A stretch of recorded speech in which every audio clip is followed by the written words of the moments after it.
Porque com a condenação do Bolsonaro pelo Supremo dessa forma rápida com que está vendo, em que ele tem chance de ser condenado antes da eleição, o bolsonarismo talvez não tenha outro caminho senão apoiar Tarcísio. E o Tarcísio é um sujeito que conversa bem com o bolsonarismo, mas conversa bem também com o STF, conversa bem com as forças de centro, né? Ou seja, junta-se muito interesse aí. O mais importante para mim no evento ontem não foi ter ido 12 mil pessoas, flopou ou não flopou. É a postura do Tarcísio de poupar o STF nas críticas. Isso dá um sinal de qual construção política ele está fazendo. É um sinal, né? Porque, convenhamos, hoje a STF não é só a STF. Do jeito que a coisa ficou, ele é uma força de centro. Ele interfere na política de disputa de poder. Não deveria.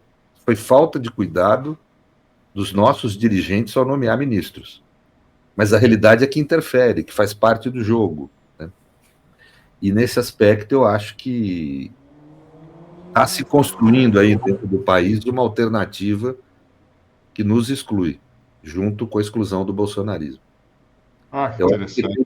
acho que tem perigo do Lula enfrentar uma frente conservadora, como ocorreu em São Paulo, por parte do Boulos, e isso dificulta muito o nosso trabalho aí pela frente.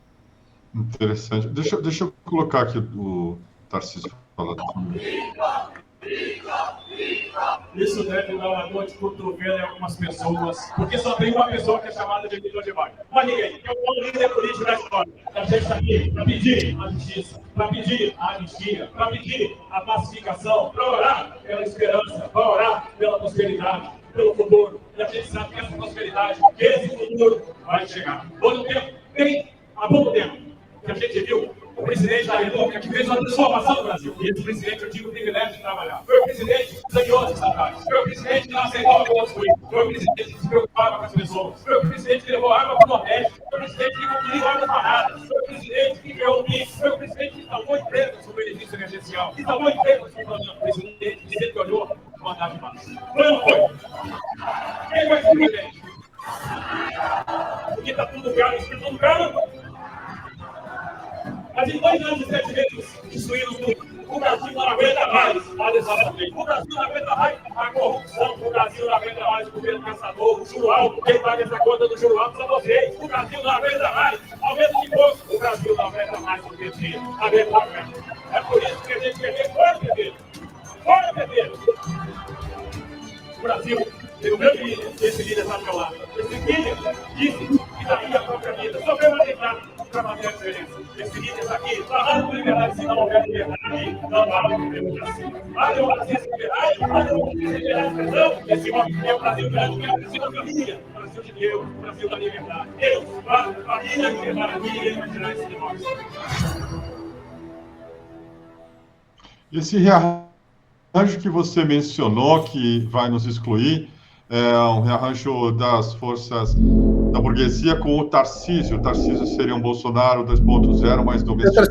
Eu acho que o Tarcísio é o que mais está aparecendo, né? Porque, veja, o Bolsonaro está sendo encurralado. Ele não vai ter outro jeito. Para ele ter chance de não ir para a cadeia, ele vai ter que ter uma anistia, ele vai ter que ter acordo com alguém com condição de vencer. Segundo, a gente habituou nos últimos anos a, equivocadamente, ver o STF como se fosse uma ponta de lança progressista. São conservadores a maior parte dos ministros. Eu conheço cada um ali, né? A maior parte dos ministros ali são conservadores. É uma questão de diálogo entre as forças conservadoras atrair esses ministros.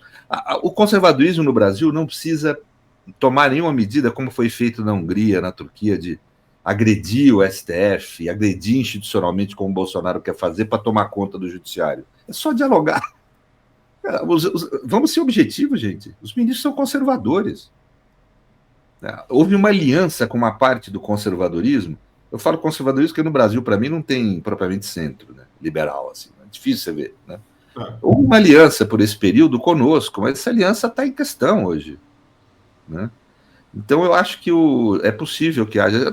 Eu não sou especialista nisso, nem tenho tanto foco nisso, mas é a intuição que me dá, pelo que eu leio das matérias e pelo que a gente fica sabendo e ouve e tal. Então, eu acho que é possível uma construção desse tipo, sabe? Agora, podem haver contradições nisso? Podem haver contradições que inviabilizem isso que eu estou falando. Por exemplo, essa pressão em cima do Tarcísio para ele atacar diretamente o ministro Alexandre, para ele atacar diretamente o Supremo, e ele não tem feito isso. Aliás, o que eu soube é que tem uma grande influência de amizade entre ele e o ministro Alexandre. Então, esse tipo de postura pode levar a uma contradição que o bolsonarismo resolva lançar seu próprio candidato, aí eles racham e a coisa melhora para nós. Mas você vê que o movimento do Tarcísio é, de um lado, agradar o bolsonarismo ao máximo que ele pode, para poder ter o apoio dos bolsonaristas, e, ao mesmo tempo, agradar o centrão, agradar o chamado centro, as forças mais moderadas, né? Onde você tem grande influência da Globo, de alguns ministros do STF, de parlamentares importantes, né? Então, partidos aí de direita, então ele está querendo, e ele não está errado na estratégia dele, viu, Kiko? Uhum. E o Bolsonaro, se ele for condenado com essa agilidade toda que nossa própria turma está ansiando, ele não vai ter jeito. Ele não vai ter jeito. Ele, para se livrar, vai ter que ser na política. Vai ter que fazer acordo com alguém que ganha eleição, que tem apoio desses setores que eu estou falando aqui. Então ele talvez não tenha outro caminho senão fazer acordo mesmo. E o Tarcísio está sendo muito hábil, né? Se colocando como número 2, o número da camisa dele. Ele estava com a camiseta azul. Por que ele não foi com a verde e amarelo? É a terceira vez que ele faz isso. Porque ele quer mostrar que não é golpista. Que ele é de direita, não é golpista. Ele põe o número 2 atrás, porque quer dizer que o número 1 é o Bolsonaro. Ele reconhece isso. Ou seja, ele vai lançando mensagens de um lado e de outro, né? Ele está profissionalizado nesse assunto, não é nenhum tonto, não. Está muito profissionalizado. Para mim, é extremamente mais perigoso que o Bolsonaro para nós, né? Isso é outra análise. Então, eu acho assim que eu acho que nós vamos ter essa dificuldade, talvez, aí. Mas pode ser que as contradições das forças de direita sejam tão grandes aí, tão inamovíveis, que esses bolsonaristas têm um pedaço desses, são loucos pra caramba. Então, assim, acabem brigando e não seja isso que eu pensei, né? O Aldo Fornazieri escreveu um artigo para nós comparando o Alexandre de Moraes e o Gilmar Mendes ao governo federal, e dizendo que os dois têm as duas virtudes maquiavélicas do leão e da raposa, a força do leão e a esperteza da raposa, em oposição ao governo federal, que é covarde. E ele diz que não tem como escapar do enfrentamento hoje. Você concorda com isso, dentro do que você mesmo está dizendo, a saída é polarizar? É ir para a esquerda? Eu acho que não tem outro jeito. Sim, mas é impressão minha, né? Mas eu acho que não é um problema só do Brasil também, né? Aqui no Brasil, eu vou te ser muito franco, Kiko, eu acho que nós temos aí a chance de reeleger o Lula, temos que fazer tudo por isso, né? Mas isso só vai adiar, isso vai adiar 4 anos, uma grande questão. Nós vamos precisar mudar. O modelo da esquerda brasileira foi vitorioso, não dá para ficar desprezando o que a gente fez pelo país, né? Uhum.